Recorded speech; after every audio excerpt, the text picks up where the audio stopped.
Bonjour et bienvenue dans cette vidéo consacrée aux dérivées premières et secondes de fonctions qui vont nous permettre respectivement de déterminer les extrémums et la concavité de cette fonction. Alors à titre introductif, les dérivées c'est bien plus que du calcul, elles nous permettent de lire le comportement d'une fonction, savoir où elle monte, où elle descend, où elle atteint un sommet et même comment elle se courbe. Alors tout d'abord en observant la dérivée première, on découvre la dynamique de la fonction, donc ces zones de croissance, de décroissance, et surtout les points où la pente s'annule, c'est-à-dire là où peuvent se cacher ces fameux extrémums.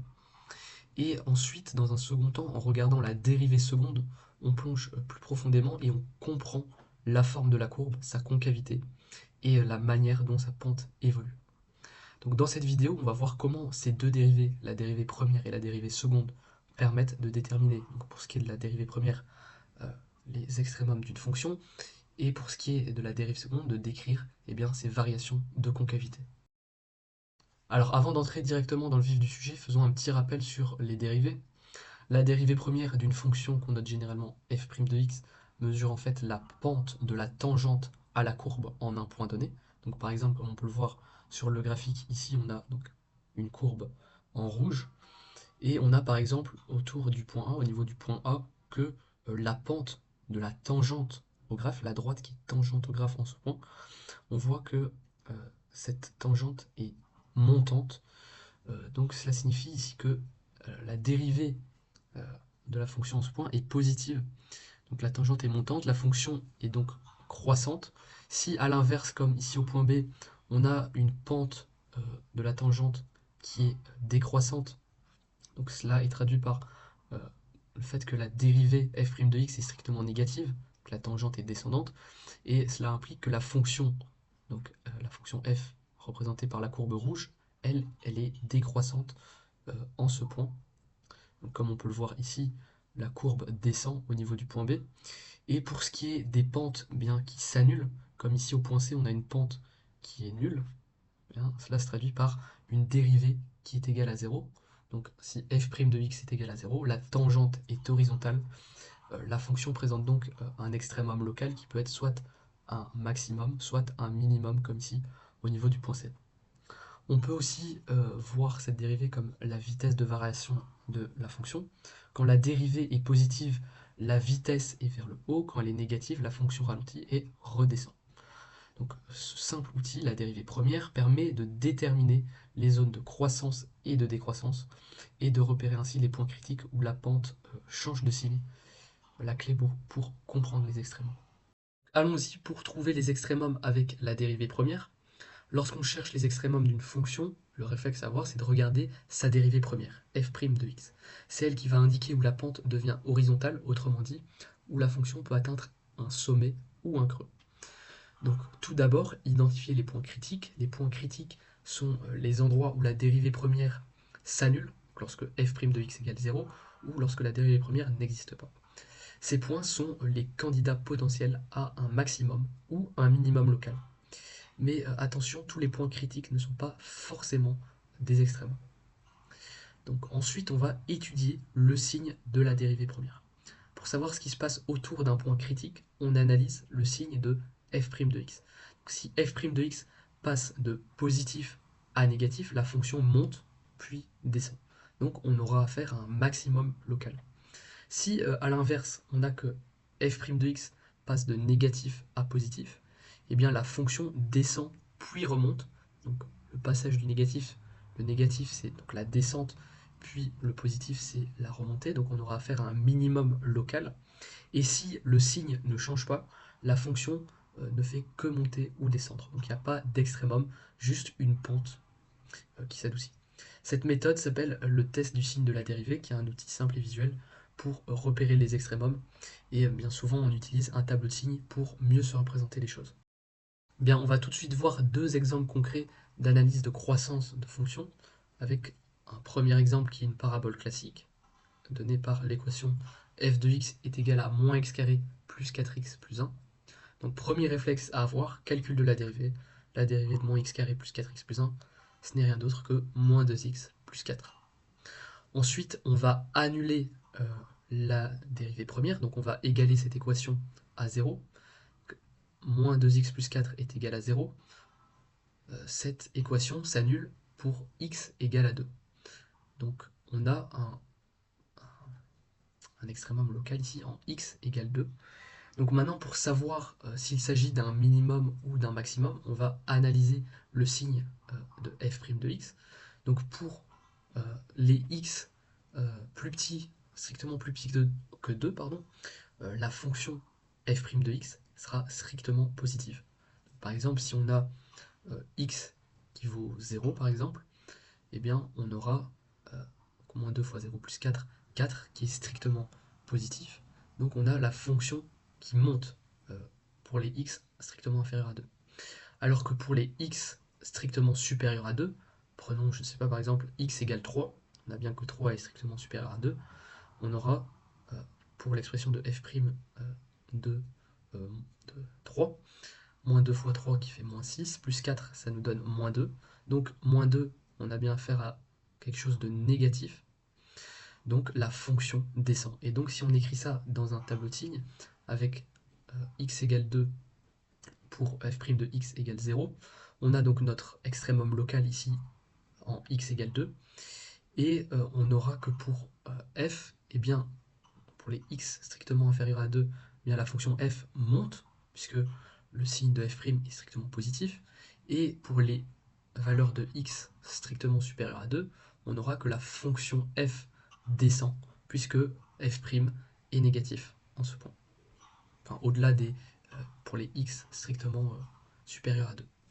Et enfin, on peut donc déterminer les coordonnées exactes de cet extrémum, de ce maximum en l'occurrence, qui est représenté sur ce graphique, qui représente la parabole moins x carré plus 4x plus 1, en calculant tout simplement la valeur de f, point d'abscisse x égale 2. Et donc là, on remplace juste dans l'équation de base de f x par 2, et on trouve une ordonnée qui vaut 5. Donc le maximum de cette fonction, l'unique maximum de cette fonction, sera situé au point d'abscisse 2 et d'ordonnée 5. Le deuxième exemple ici, on aura une fonction sans maximum. La fonction f de x est égale à 1 moins 1 sur x. Donc c'est la fonction représentée par le graphe ici. Et on va s'intéresser uniquement au x strictement positif, donc c'est-à-dire le deuxième bras ici du graphe. La dérivée de cette fonction nous donne 1 sur x carré, qui est toujours strictement positive pour des x strictement positifs. Donc la dérivée ici, elle est toujours positive, ce qui signifie que la fonction, elle est toujours croissante, elle est strictement croissante sur l'intervalle 0 à plus infini.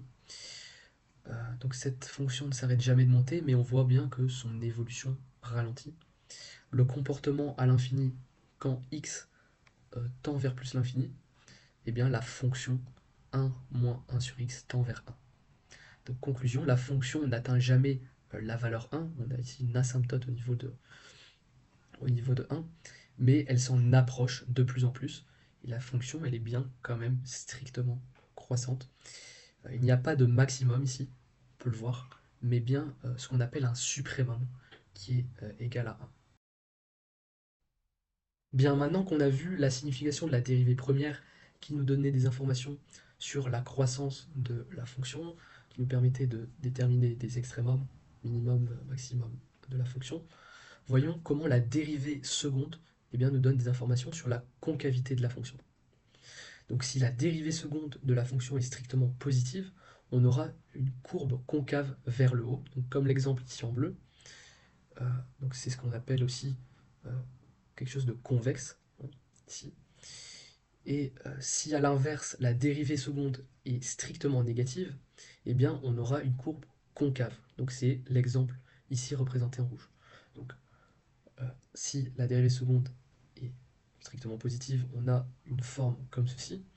Si la dérivée seconde est strictement négative, on aura plutôt une pente tournée dans ce sens, une concavité concave. Si enfin la dérivée seconde est nulle, si la dérivée seconde est égale à 0, on a affaire à un changement de concavité, et c'est ce qu'on appelle un point d'inflexion. Donc comme ce qui est représenté ici, où on a les 3 cas de concavité.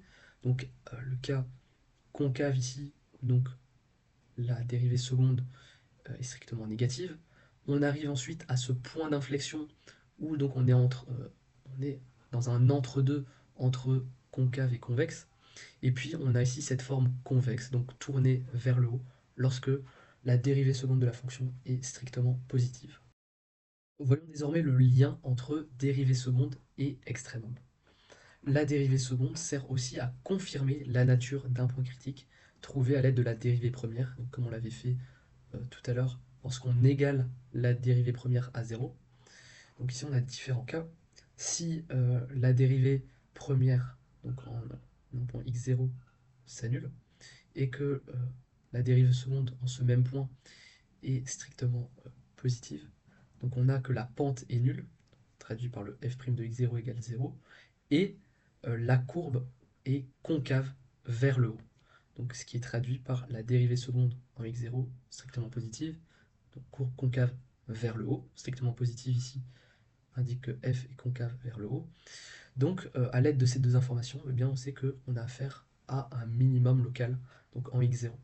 Si par exemple, donc, toujours lorsqu'on annule cette dérivée première, f' de x0 égale à 0, cette fois la dérivée seconde est strictement négative, donc on a une pente nulle et une courbe cette fois concave mais vers le bas, eh bien on a affaire à un maximum local. Et si on a f' de x0 qui est égal à 0 et f' seconde en x0 qui est égal à 0, et bien là le test s'avère indécis, donc on vérifie le signe de f' autour. Donc là c'est à analyser. Ce test est appelé donc test de la dérive seconde et souvent le plus rapide pour valider oui, un extrémum. Bien, voyons maintenant un exemple complet avec étude de la dérivée première et de la dérivée seconde de la fonction suivante, f de x est égal à x cube moins 6x carré plus 9x plus 1.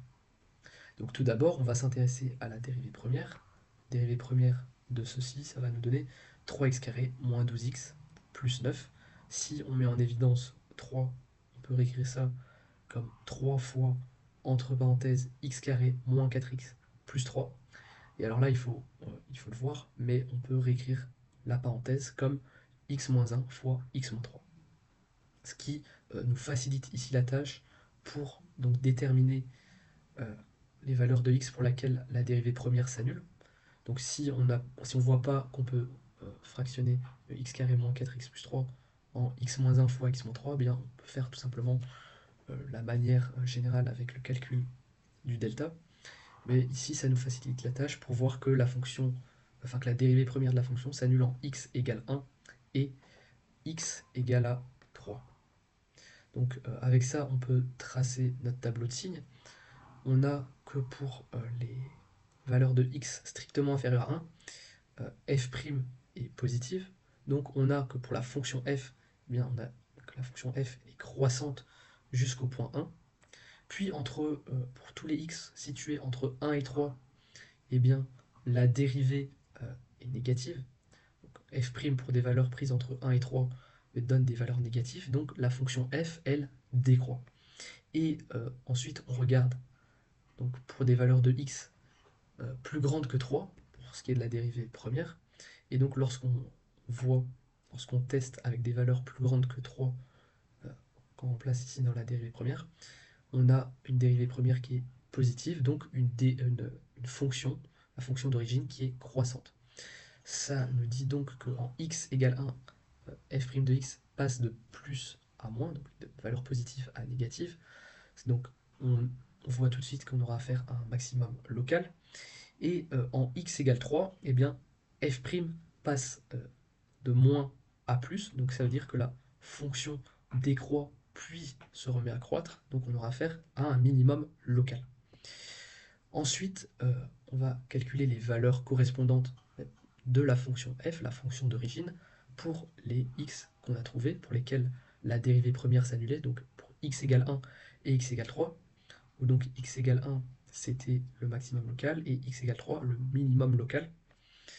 Et là on remplace juste, donc on a f de 1, on remplace les x tout d'abord par 1, ça nous donne 5 comme ordonnée pour le maximum local.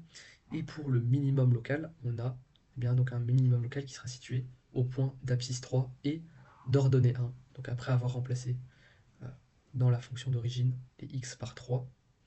Donc conclusion pour le cas des extrémums, donc de la dérivée première, on a un maximum local en 1, 5 et un minimum local en 3, 1. Voilà, on a fait l'étude de la dérivée première, maintenant passons à la dérivée seconde, qui nous donne donc tout simplement 6x moins 12. Donc là on peut mettre en évidence 6, donc on a 6 fois x moins 2, donc la dérivée seconde, elle s'annule en x égale à 2. Donc là aussi on peut effectuer un tableau de signes pour la dérivée seconde. Pour les valeurs de x strictement inférieures à notre 2 trouvé ici, pour lequel donc la fonction, enfin la dérivée seconde de la fonction s'est annulée, on a donc pour des valeurs strictement inférieures à 2 que la dérivée seconde est négative, ce qui indique une concavité vers le bas. Et pour des valeurs de x, cette fois supérieures à 2, on a que la dérivée seconde eh bien, est positive pour ces valeurs de x supérieures à 2. Donc on aura une concavité vers le haut. Et c'est ce que nous montre eh bien, le graphe de notre fonction f, ici. Notre fonction f qui, on retrouve ce qu'on a trouvé au point précédent concernant la dérivée première, donc le maximum ici en 1, 5, et le minimum local ici en 3, 1. Et pour ce qui est de la concavité, eh bien, on nous dit qu'au niveau du point x égale 2, regarde ici, x égale 2, on a ce qu'on appelle donc ce point d'inflexion ici. Donc c'est ce point pour lequel la dérivée seconde de la fonction s'annule. Et on voit donc, comme le tableau de signes de la dérivée seconde nous l'indique, qu'on a une concavité vers le bas ici pour les valeurs de x, donc à gauche de 2, donc inférieur à 2, et une concavité qui est tournée vers le haut ici pour les valeurs de x supérieures à 2. Donc le changement de signe en x égale 2 indique un point d'inflexion. Donc bilan général, en x égale 1, on a que la fonction f de 1 égale 5, c'est notre maximum local, la courbe concave vers le bas. En x égale 2, on a notre fameux point d'inflexion, donc la dérivée seconde change de signe, on a un changement de concavité. Parce que là, on passe d'une concavité vers le bas à une concavité vers le haut. Et en x égale 3, donc comme on l'a vu tout à l'heure avec la dérivée première, on a donc f de 3 qui est égal à 1, c'est notre minimum local. Et on a la courbe qui est concave ici vers le haut. Voilà, c'est ici que s'achève cette vidéo consacrée aux dérivées premières et secondes de fonctions, qui nous ont permis donc d'analyser la croissance des fonctions, ce qui était de la dérivée première, et la concavité de ces fonctions pour la dérivée seconde. Si tu veux plus d'exercices à ce sujet, ce qui pourrait être donc plus pratique pour encore mieux comprendre, le mieux pour comprendre souvent c'est de pratiquer, c'est de faire des exercices. Donc n'hésite pas à demander en commentaire si tu veux par exemple une vidéo plus consacrée sur des exercices. Si la vidéo ici t'a plu, n'hésite pas à la liker, n'hésite pas non plus à t'abonner à la chaîne si ce n'est pas déjà fait, à mettre un commentaire, et je te dis à très vite pour une prochaine vidéo.